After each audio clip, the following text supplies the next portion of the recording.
Heavy stuff. Joe, tell us where you come from, what you're doing, how you're working with clients, how you're giving them some transformation in the work that you do. Yeah, so I'm doing this thing called the Employee Escape Plan.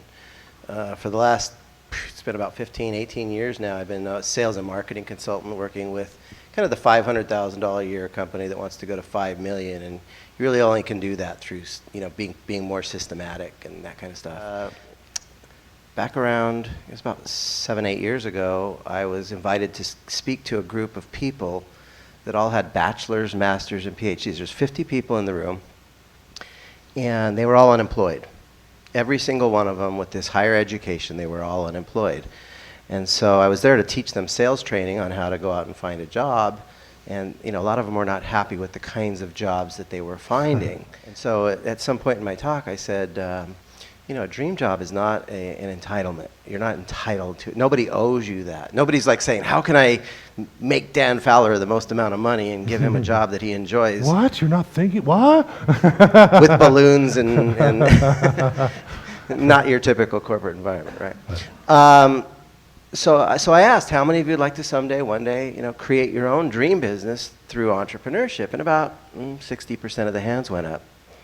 My follow-up question was, how many of you are afraid of starting your own business? 100% of the hands in the room went up.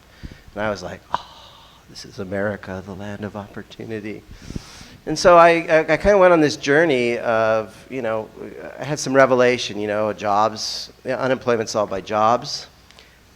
Jobs come from thriving businesses, not just business, but thriving businesses. And thriving businesses come from entrepreneurs, but not any kind of entrepreneur, inspired entrepreneurs. One of the things I realized in that room was there was no inspiration. It's like the water had been put out on the flames in that room. Every flame was out. And I realized that I was called. I feel a spiritual calling that I'm here. We live in a world where people are employer reliant and not self-reliant. So I shifted from, helping entrepreneurs be better entrepreneurs. I really felt a just giant gaping gap in the marketplace.